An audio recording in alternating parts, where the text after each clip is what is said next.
Heran gue mah udah pengobatan masih kambuh aja. Lah gue udah ikutin semua anjuran yang dokter sarankan. Gak usah banyak alasan loh, tonton aja penjelasan dokter Santuy ini. Guys, gue minta tolong kepada lu untuk fokus nonton video ini sampai selesai.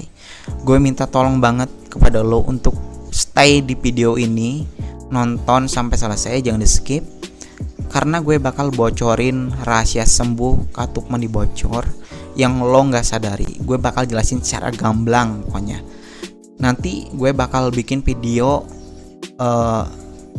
tidak langsung, jadi ada part 1, ada part 2, ada part 3 insya Allah, supaya lo tidak jenuh atau tidak bosan ya, tidak kelamaan.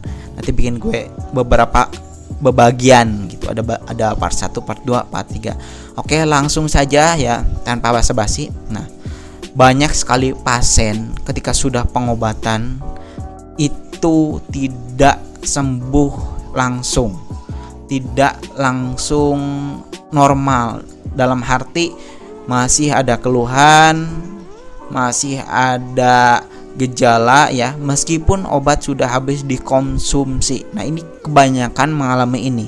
Nah, saya jelasin sekarang juga. Nah, kenapa katup mani bocor belum sembuh? Masih sering keluar, masih ada keluhan, kadang suka kambuh padahal udah pengobatan. Gue jelasin alasannya dan gue bakal bocorin juga nanti solusinya. Nih. Gue bicara sesuai dengan pengalaman atau yang terjadi di lapangan, study case langsung. Faktor internal ya, gue bicara dulu pertama faktor internal atau diri sendiri ya. Jadi penyebab tidak sembuh ini adalah karena kelalaian, karena lo sendiri ya. Ya, gue bakal ungkap di sini. Ya, kira-kira apa aja? Oke, ini faktor internal nih ya. Faktor internal. Nah, ini dari lo sendiri. Oke. Gue bakal jelasin faktor internal ya. Ini dari kelalaian diri lo sendiri ya. Lo secara sadar atau tidak sadar pasti melakukan ini yang belum sembuh ya. Sudah habis obatnya tapi masih keluar gitu. Nah, secara tidak sadar lo pasti lakukan ini. Nah,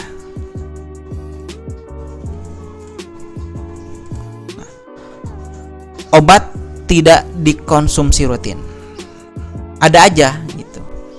Yang pertama, obatnya jarang diminum. Kadang lupa, tidak teratur.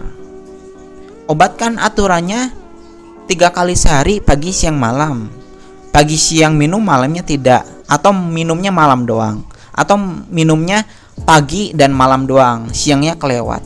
Itu kan tidak teratur. Padahal di aturan atau di anjuran itu harus 3 kali sehari dan kapsulnya itu ada ketentuan gitu. Misalkan Gangji 2 kapsul, kalian malah minum 1. Gosia aturannya 1 kapsul, tapi lo minum 2 kapsul. Nah, itu kan tidak sesuai aturan ya, tidak teratur gitu. Nah, kalau tidak sesuai aturan, kalau tidak sesuai dengan ketentuan, ya wajar aja gitu kalau nggak sembuh. Karena obat itu sudah ditakar, sudah dibuat, diproduksi, ditakar 50 kapsul berapa hari habisnya gitu. Itu supaya obat tersebut itu ada efeknya ke tubuh lo gitu. Ya, jadi nggak sembarangan menakar gitu, bukan dalam arti kok banyak banget Gangji 2 kapsul sehari gitu kan, bukan kayak gitu. Itu khasiatnya sudah ditakar gitu. Maksudnya takaran itu sudah disesuaikan dengan nantinya khasiat yang bakal lo rasakan gitu ya.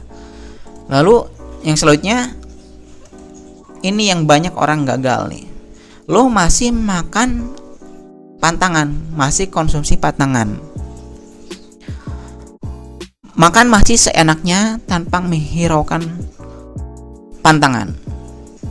Secara sadar atau tidak sadar makan pantangan. kebanyakan gagalnya di sini. Seringnya itu di cemilan atau jajanan ya. Bahan jajanan itu mengandung pantangan. Jadi jajanan atau si cemilan ini komposisinya atau bahannya itu mengandung pantangan. Contoh, misalkan kalian jajan keripik.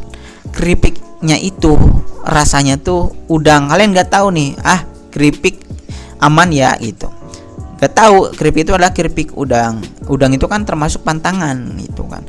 Ya, tidak dibolehkan. Nah, itu kan mengandung pantangan. Jadi ya sama aja kalian konsumsi pantangan kayak gitu. Atau makanan lain lah ya. Misalkan bakso kan ada sapinya gitu, ada daging sapinya. Sedangkan daging sapi nggak boleh, termasuk kategori daging merah. Kalian makan lah, sama aja kalian konsumsi pantangan. Bukan maksudnya di makanan yang sehari dikonsumsi yang wajib gitu, yang jadi lauk pauk nasi, bukan. Jadi cemilan pun harus diperhatikan, atau minuman juga ya, minuman ya. Kalian mengikuti panduan nggak itu kan? Kan gue di sini udah kasih panduan kepada lo gitu. Nah, selanjutnya adalah pola hidup tidak sehat ya. Lu masih merokok lah, meskipun sebatang 2 batang lah nggak apa-apa. Padahal tahan dulu lah, sabar lah. Selama pengobatan tahan, masa nggak bisa gitu loh. Lu serius nggak sih? Lu niat nggak sih? Gitu loh. Cuman nahan beberapa hari doang gitu. Kalau udah sembuh mah bebas lu, nggak bakal ada larangan gitu. Ya. Lu juga masih sering begadang gitu. Orang begadang itu kalau bangun tidur itu tidak fresh, imunnya menurun, imun drop. Kalau imun kalian nurun ya, drop ya, si respon tubuh terhadap ya maksudnya obat atau proses pemulihan pun ya bakal lamban gitu. Beda aja dengan imun yang kuat gitu. Ketika proses penyembuhan akan lebih cepat karena performanya maksimal gitu. Lu juga masih sering overthinking, sering stres ya. Sering stres juga sebenarnya dapat menurunkan imun gitu. Kalau imun tidak baik ya lama proses penyembuhannya. Ya banyak ketakutan, ragu gitu kan. Aduh takut ini, takut itu, takut ada efek samping. Padahal gue udah jelasin obat itu aman tanpa efek samping. Alhamdulillah sampai sekarang nggak ada tuh yang konsumsi gangji ini gitu kan. Sampai sampai parah nggak ada, alhamdulillah. Nah ini yang paling parah gitu. Lu masih sering onani atau masturbasi, atau meskipun hanya seminggu sekali ya, atau mungkin kalau lagi pengen doang, itu salah besar. Karena ingat, pemicu utama atau terjadinya katuman dibocor kan itu karena lu PMO, onani atau masturbasi ya. Kalau ini dilakukan sama aja lu mengundang ya. Makanya lu tuh sering kambuh gitu, karena pemicu aja nggak bisa dihindari gitu. Ini parah banget ya. Nah itu adalah faktor internal. Nah untuk faktor eksternal nanti gue bikin part 2. Sekarang kalian renungi dulu, resapi dulu. Ini adalah ya faktor internal atau dari diri lu sendiri ya. Jadi lu tuh sadar, dan ini tuh bisa dikontrol sebenarnya sama lu ya. Faktor internal ini faktor yang bisa dikontrol ya, yang bisa kalian atur gitu. Karena ini dari lu sendiri gitu. Kalau kalian benar-benar serius niat gitu, atau pengen benar-benar sembuh ya, kalian harusnya bisa dong gitu mengoptimalkan faktor internal ini supaya tidak bocor gitu. Nah selanjutnya di part 2 gue bakal bahas faktor eksternal ya. Videonya sampai sini dulu aja.